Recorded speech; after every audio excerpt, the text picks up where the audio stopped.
بسم اللہ الرحمن الرحیم۔ شروع کرتی ہوں اللہ تعالیٰ کے بابرکت نام سے جو نہایت مہربان اور بے حد رحم کرنے والا ہے۔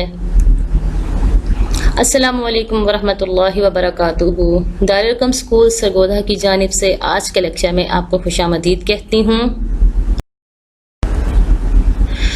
جیسا کہ آپ جانتے ہیں ہم for 10th classes Pakistan studies پڑھ رہے ہیں، مطالعہ پاکستان، اور اس کا ہمارا جو باب جاری ہے وہ باب نمبر 7 ہے اور اس کا نام ہے پاکستان کے خارجہ تعلقات، فارن ریلیشنز آف پاکستان۔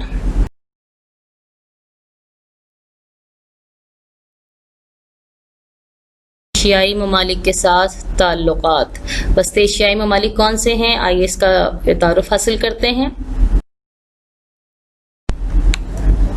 ریاستوں کا تعارف دیکھ لیتے ہیں۔ 1991 میں یہ ریاستیں آزاد ہوئی تھیں اور ان کے نام ہیں Azerbaijan, Uzbekistan, Turkmenistan, Tajikistan, Kazakhstan اور قرغیزستان۔ یہ ریاستیں 1991 میں کس سے آزاد ہوئی تھیں؟ 1989 میں روس جب افغانستان سے شکست خوردہ ہو کر نکلا تھا تو اس کے بعد اقتصادی طور پر خاصی بدحالی کا شکار تھا، تو اس نے 15 ممالک کو آزاد کیا تھا، جس میں سے 9 بالٹک سٹیٹس تھیں مشرقی یورپ کی، اور وہ نان مسلم سٹیٹس تھیں، اور باقی 6 سٹیٹس مسلم تھیں، اور ان کے نام تھے Azerbaijan, Uzbekistan, Tajikistan, Turkmenistan, Kazakhstan اور قرغیزستان۔ یہ 6 کی 6 مسلم سٹیٹس تھیں، ٹھیک ہے، یاد رکھیے گا۔ 1991 میں روس سے آزاد ہوئی تھیں۔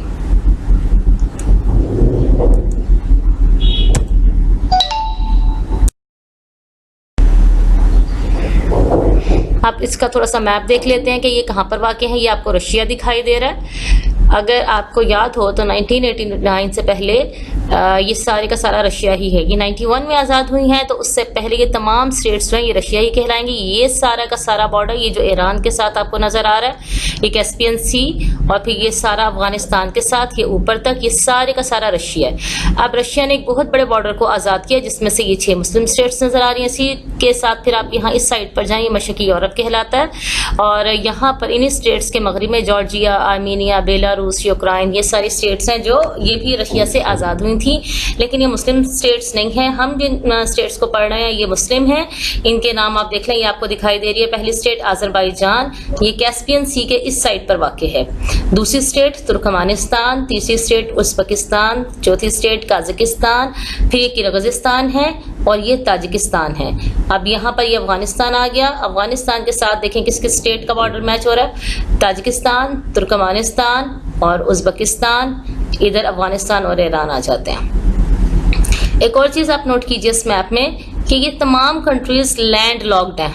دیکھیں ان کے چاروں طرف میں زمینی علاقہ ہے۔ لینڈ لاکڈ سے مراد کیا ہے آپ جانتے ہیں کہ چاروں اطراف میں زمین ہے، کہیں پر بھی سمندر نہیں ہے۔ یہاں دیکھ لیں ان علاقوں کے ساتھ یہاں چائنا ہے، پاکستان ہے، افغانستان ہے، یا یہ خود ہے، یا ادھر رشیا ہے، کوئی پانی نہیں ہے۔ اس سائڈ پر آ جائیں تو یہ چھوٹا سا ایک پانی کا آپ کو نظر آ رہا ہے، لیکن یہ یہیں روس کے اندر ہی چھوٹا سا ذخیرہ ہے۔ ادھر آپ کو کیسپین سی دکھائی دے رہا ہے، تو یہ دیکھیں روس کے اندر ہی شروع ہو کر روس کے اندر ہی ختم ہو رہا ہے، اور یہ تمام ممالک آپس میں ایک دوسرے سے ہی لنک ہیں۔ ان کا باقی پوری دنیا سے کہیں کوئی لنک نہیں ہے، یہ آپس میں ہی ایک دوسرے کے ساتھ بندھے ہوئے ہیں۔ اور جب یہ آزاد ہوئے تھے تو ان کی اکنامکلی جو کنڈیشن تھی وہ بڑی ہی ورسٹ تھی، اور دوسری جو ان کی اکنامک کنڈیشن ورسٹ ہونے کی ایک اور اہم وجہ تھی وہ ان کا لینڈ لاکڈ ہونا تھا، کہ یہ کسی بھی دنیا سے، باہر کی دنیا سے جڑے ہوئے نہیں تھے۔ تو اس صورتحال میں پاکستان سے ان کے جو تعلقات ہیں وہ آسانی سے ڈیولپ ہو سکتے تھے۔ اب آپ سوچ رہے ہوں گے کیسے، یہ دیکھیں اس پوائنٹ پر یہ جو تاجکستان کی سٹیٹ ہے، یہ پاکستان کے بارڈر سے آپ کو یہ پوائنٹ دکھائی دے رہا ہوگا بلیک کلر کا، یہ ملی ہوئی ہے سٹیٹ۔ ہم نے 9th کے میپ میں بھی اچھی طرح پڑھا ہے کہ یہ وہان کی پٹی ہے۔ اگر آپ اس سائڈ سے سیدھا چلیں وہان کی پٹی پر تو آپ تاجکستان میں انٹر ہو جاتے ہیں، یعنی ہم اس وقت 1991 سے پہلے رشیا کے ساتھ ڈائریکٹ لنک تھے ایک سڑک کی وجہ سے۔ تو اس وجہ سے ان تمام سٹیٹس کے لیے یہ ممکن تھا کہ یہ ڈائریکٹ پاکستان کے ساتھ لنک ہو سکیں۔ ان کے ساتھ جو یہ سٹیٹ آپ کو دکھائی دے رہی ہے افغانستان، یہ بھی دیکھیں چاروں طرف سے لینڈ لاکڈ ہے، اس کا بھی چاروں طرف میں زمینی راستے ہی ہیں، کہیں پر بھی کوئی سمندری راستہ یا ساحل نہیں ہے۔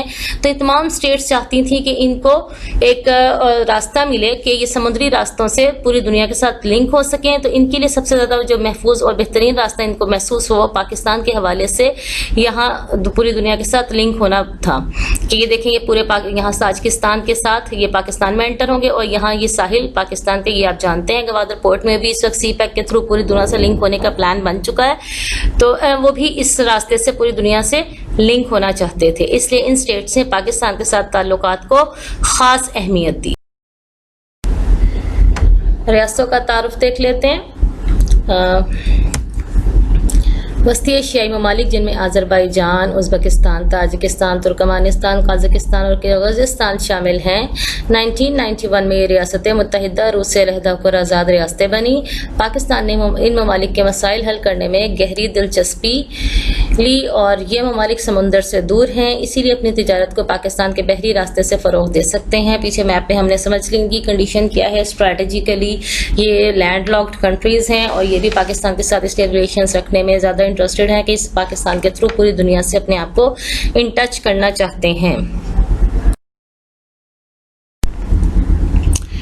ابتدائی تجارت کا انداز دیکھ لیتے ہیں۔ پاکستان اور ان ممالک کے درمیان تجارت کس انداز میں سٹارٹ ہوئی؟ نارملی ہم دیکھتے ہیں کہ ہم کرنسی کے ذریعے تجارت کرتے ہیں، لیکن ان ممالک کے ساتھ پاکستان نے کرنسی کے تھرو تجارت نہیں کی تھی۔ جب یہ ممالک آزاد ہوئے تو ان کے پاس زر مبادلہ نہ ہونے کے برابر تھا۔ زر مبادلہ یعنی ہر ملک اپنے پاس کچھ نہ کچھ بجٹ رکھتا ہے جس کو وہ دنیا کے سامنے شو کرتا ہے، اور تب دنیا کے دوسرے ممالک اس ملک کے ساتھ تجارت کرنے کے لیے تیار ہوتے ہیں کہ بدلے میں انہیں وہاں سے کرنسی مل جائے گی۔ لیکن چونکہ ان ممالک کے پاس زر مبادلہ تھا ہی نہیں، تو پاکستان نے، چونکہ مسلم ملک تھے اور پاکستان تو ہمیشہ عالم اتحاد اسلام کا رہا ہے، بانی بھی رہا ہے اور خواہاں بھی رہا ہے، پاکستان نے ان کو مدد کرنے کی خاطر مال کے بدلے مال کے طریقے سے تجارت شروع کی اور ان کی غذائی اجناس کی ضروریات کو پورا کیا، یعنی ان کی ہر طرح سے مدد کی، اور پاکستان نے ان سے متعدد معاہدات کیے اور صنعت کے فروغ میں ان کی مدد کی۔ پاکستان سے ممالک کے تعلقات کی تفصیل ذیل میں پیش ہے۔ اب ہم 1 by 1 ان کنٹریز کے ساتھ پاکستان کے ریلیشن شپ کو دیکھیں گے۔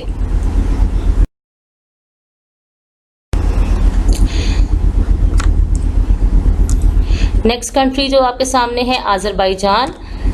آذربائیجان کے یہ پریزیڈنٹ ہیں الہام علیوف۔ ان کی جو زبان ہے اس میں اینڈ پہ یہ واو اور فا کا اضافہ کر دیتے ہیں، تو ان کا اگر ہم اردو میں دیکھیں تو نام الہام علی بنے گا، لیکن اس کو اگر ہم رشین لینگویج کے اعتبار سے پڑھیں تو الہام علیوف بنے گا۔ یہ اس کا فلیگ ہے اور اس کا دارالحکومت باکو ہے، اس کو اپنی بک پہ نوٹ کر لیجئے، ان کے پریزیڈنٹ کا نیم بھی اور دارالحکومت کا نام بھی۔ آپ جتنی بھی اسٹیٹس یہاں پڑھ رہے ہیں آپ کو ان کے دارالحکومت کا نام لازمی آنا چاہیے۔ ریڈنگ بھی دیکھ لیتے ہیں۔ پاکستان نے 1992 میں آذربائیجان سے تعلقات قائم کیے، اس کو انڈرلائن کیجئے، یہ کوشچن آ سکتا ہے آذربائیجان سے تعلقات کا آغاز کب ہوا؟ 1994 میں الیکٹرانکس کے شعبے میں دونوں ممالک کے درمیان ایک معاہدہ ہوا۔ آذربائیجان کے بہت سے طلباء پاکستان کی یونیورسٹیوں اور دوسرے تعلیمی اداروں میں زیر تعلیم ہیں، اسی طرح پاکستان کے بہت سے طلباء آذربائیجان کے تعلیمی اداروں میں زیر تعلیم ہیں۔ آذربائیجان کے پاس تیل اور گیس کے وافر ذخائر موجود ہیں۔ پاکستان نے اس ملک کو تیل کی تلاش میں مدد دینے کے لیے 2001 میں معاہدہ کیا، اس کو بھی انڈرلائن کیجئے کہ پاکستان نے آذربائیجان کو تیل کی تلاش میں مدد دینے کے لیے 2001 میں معاہدہ کیا تھا۔ دونوں ممالک کے درمیان ایک دفاعی معاہدہ بھی ہو چکا ہے۔ پاکستان اور آذربائیجان کے درمیان تجارتی اور ثقافتی وفود کا تبادلہ ہوتا رہتا ہے۔ اچھا، آپ نوٹ کر رہے ہوں گے کہ تعلیمی اداروں کی بات ہو رہی ہے، تو ایک چیز ذہن میں رکھیے گا، روس ایک سپر پاور رہا ہے اور یہ علاقے ایک سپر پاور سے آزاد ہوئے ہیں۔ دوسری بات ذہن میں رکھیے گا، روس وہ سپر پاور ہے جس نے ہمیشہ ٹیکنالوجی کی لائن میں اپنے آپ کو بہت زیادہ ترقی دے رکھنے کی کوشش کی ہے۔ 1990s میں کہ جو 19th سینچری ہے اس کے آغاز میں روس میں عام یہ اسکول موجود تھے جہاں پہ لڑکیاں بھی اسپیس میں جانے کے لیے ٹریننگ حاصل کیا کرتی تھیں۔ ارلی 90s کی بات میں آپ کو بتا رہی ہوں۔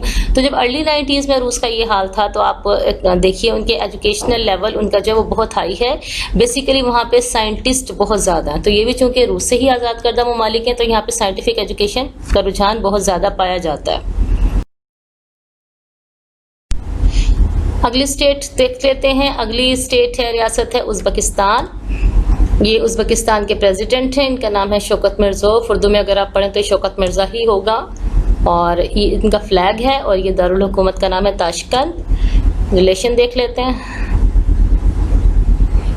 پاکستان کے وزیر اعظم میاں محمد نواز شریف نظیر بھٹو ازبکستان کے دورے کر چکے ہیں۔ حضرت امام بخاری کا مزار اس ملک میں واقع ہے، امام جن سے مسلمان خاص عقیدت رکھتے ہیں۔ امام بخاری کو آپ جانتے ہیں کہ حدیث کے راوی ہیں، اور انہوں نے کتاب صحیح بخاری بھی لکھی ہے جس کا قرآن کی بعد اتھینٹسٹی میں پہلا نمبر آتا ہے۔ میاں محمد نواز شریف نے اپنے دورہ ازبکستان کے دوران امام بخاری کے مزار کی مرمت کے لیے $50,000 کا عطیہ دیا۔ یہاں کے صدر بھی 1992 میں پاکستان کا دورہ کر چکے ہیں۔ یہ ملک تیل، گیس اور کوئلہ کی دولت سے مالا مال ہے۔ دونوں ممالک کے درمیان پاکستان کو پائپ لائن کے ذریعے گیس کی فراہمی کا معاہدہ بھی ہو چکا ہے۔ 2019 میں ازبکستان کے نائب وزیر اعظم نے پاکستان کا دورہ کیا۔ اس موقع پر دونوں ممالک نے دو طرفہ تجارت اور سرمایہ کاری کو بڑھانے پر اتفاق کیا۔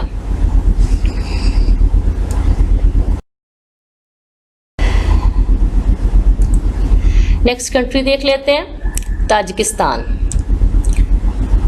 یہ تاجکستان کے پریزیڈنٹ ہیں امومالی رحمان، اور یہ تاجکستان کا فلیگ دکھائی دے رہا ہے آپ کو، دارالحکومت ہے دوشنبے، اور یہ پاکستان سے لنک ہے۔ میں نے میپ میں آپ کو دکھایا تھا کہ پاکستان جس اسٹیٹ کے ساتھ لنک ہے وہ ایک چھوٹی سی پٹی وہان، اور جب ہم اس پٹی پر سفر کرتے ہیں تو جس ملک میں ہم انٹر ہوتے ہیں وہ ہے تاجکستان۔ وسطی ایشیائی ممالک میں یہ ملک پاکستان کے قریب ترین ہے۔ اس کو آپ نوٹ کیجئے گا کہ پاکستان وایا روڈ کس اسٹیٹ سے لنک ہے، تاجکستان سے لنک ہے۔ تاجکستان کے صدر 1994 میں پاکستان کا دورہ کر چکے ہیں۔ اس ملک کے پاس ضرورت سے زیادہ بجلی ہے۔ یہ بھی نوٹ کر لیجئے کہ کس ملک کے پاس سب سے زیادہ بجلی ہے ان وسطی ایشیائی ریاستوں میں، تاجکستان کے پاس۔ پاکستان کو بجلی مہیا کرنے کے لیے پاکستان نے اس ملک میں پن بجلی کی پیداوار میں سرمایہ کاری کی ہے۔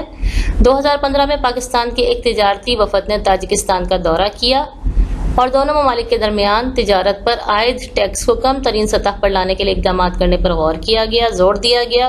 موجودہ دور میں دونوں ممالک کے درمیان مختلف وفود کا تبادلہ ہوتا رہتا ہے۔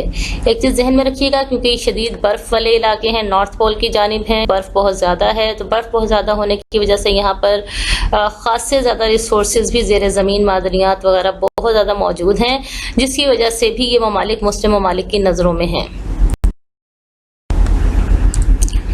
نیکسٹ اسٹیٹ دیکھ لیتے ہیں۔ نیکسٹ اسٹیٹ ہے ترکمانستان۔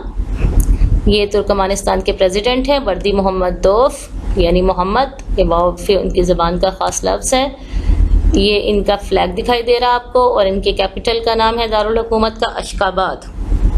یہ سیاست نوٹ کرتے جائیں۔ اچھا، اس کی ریڈنگ بھی کر لیتے ہیں۔ ترکمانستان کے صدر 1994 میں پاکستان کا دورہ کر چکے ہیں۔ دونوں ممالک کے درمیان مختلف شعبوں کی ترقی کے لیے کئی معاہدات ہو چکے ہیں۔ پاکستان اس ملک کو شے خوردنی مہیا کرتا ہے۔ 2015 میں ترکمانستان، افغانستان، پاکستان اور بھارت گیس پائپ لائن منصوبے کا سنگ بنیاد رکھا گیا۔ یہ منصوبہ ابھی تک التوا کا شکار ہے۔ یہ وہ منصوبہ ہے جس کا ہم نے پاک ایران تعلقات میں اچھی طرح جائزہ لیا تھا۔ نیکسٹ اسٹیٹ پڑھنا شروع کرتے ہیں، قازقستان۔ یہ قازقستان کے پریزیڈنٹ ہیں قاسم تقایوف، اور یہ ان کا فلیگ ہے۔ ان کا دارالحکومت نوٹ کر لیجئے، آستانہ۔ پڑھ لیتے ہیں۔ یہ وسطی ایشیائی ممالک میں سب سے بڑا ملک ہے۔ پاکستان کے وزیر اعظم محمد نواز شریف نے 1990 میں قازقستان کا دورہ کیا۔ اس کو آپ نے انڈر لائن کرنا ہے، آپ کو یاد رہنا چاہیے۔ قازقستان سب سے بڑی اسٹیٹ ہے۔ آپ میپ میں بھی دیکھیے کہ قازقستان ان تمام اسٹیٹ میں سب سے زیادہ رقبہ رکھتی ہے، اور تجارت کے فروغ کے لیے مختلف معاہدات کیے۔ یہاں کے صدر بھی 1992 میں پاکستان کا دورہ کر چکے ہیں۔ پاکستان نے قازقستان کو سیمنٹ پلانٹ دینے اور مختلف صنعتیں لگانے میں مدد دینے کے لیے متعدد معاہدات کیے۔ 2015 میں پاکستان کے وزیر اعظم کے قازقستان کے دورے کے موقع پر دونوں ممالک کے درمیان تجارت، توانائی اور تعلیم کے شعبوں میں تعاون اور فضائی روابط کے ذریعے دو طرفہ تعلقات کو فروغ دینے پر اتفاق کیا گیا۔ موجودہ تجارتی لحاظ سے قازقستان پاکستانی اشیاء کے لیے ایک اہم منڈی ہے۔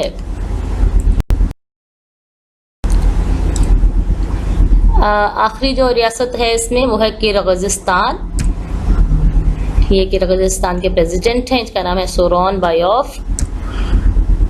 یہ ان کا فلیگ ہے، اور ان کا جو دارالحکومت ہے اس کا نام ہے بشکک۔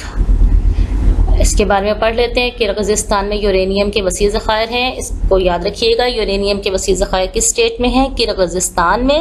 اور یورینیم آپ جانتے ہیں، یورینیم 235 اور 237 ایٹامک جو ہمارے ہیں ایٹامک ڈپارٹمنٹس، ان میں بہت زیادہ استعمال ہوتی ہے، اور اسی کی بیس پر ملک ایٹم بامس وغیرہ بناتے ہیں۔ اس کے علاوہ ایٹامک جتنے بھی ہمارے اسٹیشنز بنے ہوئے ہیں ان میں سب میں یورینیم ہی استعمال ہوتی ہے۔ پاکستان ایک ایٹمی طاقت ہے، اس لیے پاکستان کو اس ملک کے ساتھ تعلقات بڑھانے میں گہری دلچسپی ہے۔ پاکستان کی وزیر اعظم بے نظیر بھٹو نے کرغزستان کا دورہ کیا۔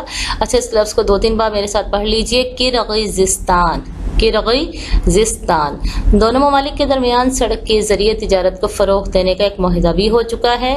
2019 میں وزیر اعظم پاکستان نے کرغزستان کے دارالحکومت بشکیک میں شنگھائی تعاون تنظیم کے اجلاس سے خطاب کرتے ہوئے غربت کے خاتمے اور باہمی تجارت کے فروغ کے لیے جامع اقدامات کرنے پر زور دیا۔ اس دورے کے موقع پر پاکستان کے وزیر اعظم اور کرغزستان کے صدر نے دونوں ممالک کے درمیان فضائی روابط بڑھانے پر زور دیا۔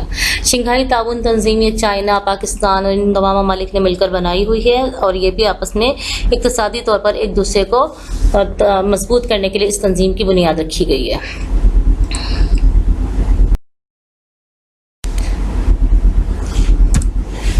ٹاپک ہمارا الحمدللہ مکمل ہو چکا ہے۔ ایز یوزول ہم نے اس ٹاپک کو کس طرح یاد کرنا ہے کہ ایک تو ہم نے اس کا جو ایکسرسائز کا کوسچن نمبر 8 ہے، پاکستان کے وسطی ایشیائی ممالک کے ساتھ تعلقات پر روشنی ڈالیں، یہ یاد کرنا ہے۔